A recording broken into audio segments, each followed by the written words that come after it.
સામૂહિક આરતી વિક્રમ સંવત 2043માં અમદાવાદમાં નારાયણપુરા મુકામે સૌ પ્રથમ સામૂહિક આરતીનું આયોજન થયું.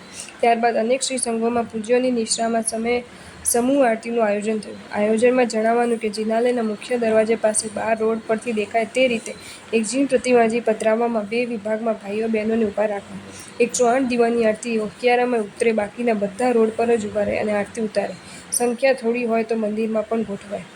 શ્રી જિનાલય આજના દિવસની ઢળતી સંધ્યાએ ઘડીએ ઘડીએ હજારો નર-નારીઓના વૃંદ હાથમાં દીપકના કોડિયા લઈને મંદિર ભણી ડગ ભરશે. જોતજોતામાં તો મંદિર પ્રાંગણ લાખો નર-નારીઓથી ઉભરાઈ જશે. નાગારા વાગશે, ઘંટના થશે, ઝાલરો ઝણઝણી ઉઠશે, શંખ ફૂંકાશે, ભેરી વાગશે, ધૂપઘટાઓ પ્રસરશે, ચામરો વીંઝાશે, પંખાઓ ઝીલાશે, જયનાદ થશે. પછી સૌ પોતપોતાની આરતી પેટાવશે. લાખ લાખ દીવડા ઝળહળી ઉઠશે. સર્વત્ર મંગળ પ્રકાશ પથરાઈ જશે. મીઠી સુગંધ ચોમેર ફરી વળશે. નાસ્તિકતા નાશ પામશે. અંતરના અંધારા ઉલેચાશે. દ્રવ્ય પ્રકાશથી અંતરમાં ભાવ પ્રકાશનો પ્રાદુર્ભાવ થશે. જોજો, વિચાર કરવામાં રહી ના જતા, જલ્દી તૈયાર થઈ જજો. ઘરના જેટલા સભ્યો હોય તેટલા દીવા થાળી સાથે લઈને હાજર થજો. લાખો દીવડા વચ્ચે આપણો પણ દીવડો પ્રગટાવી દેજો. આરતીની તૈયારી 108 દીવાની આરતી મંગલ દીવો, સાફો, ખેસ, ચામરો, પંખા, વાજિંત્રો, દીવા પ્રગટાવવા માટે મીણબત્તી, વોલંટિયર, દીવા ઘરેથી ના લાવવાના હોય તો ખોડિયા ઘી દિવેટ દીવા આપવાનું કાઉન્ટર. સામૂહિક અષ્ટપ્રકારી પૂજાનું આયોજન. અષ્ટપ્રકારી જીણ પૂજા એ શ્રાવકનું નિત્ય કર્તવ્ય છે. તેમ છતાં ઘણા બધા વર્ગ આજે પૂજાથી વંચિત છે.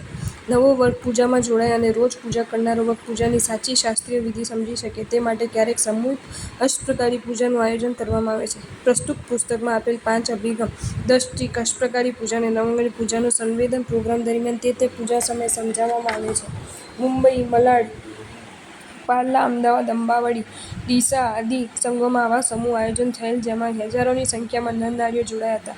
પ્રસ્તુત આયોજનની રૂપરેખા આ સાથે રજૂ કરે છે. અષ્ટપ્રકારી પૂજાનો પોસ્ટરનું મેટર તેમજ પ્રોગ્રામ પછી દિવ્ય દર્શન સાપ્તાહિકમાં પ્રસિદ્ધ થયેલા અહેવાલને વાંચવાથી આયોજકને આયોજનની રૂપરેખા ખ્યાલમાં આવી શકશે.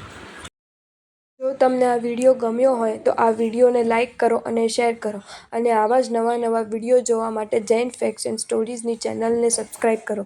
ધન્યવાદ.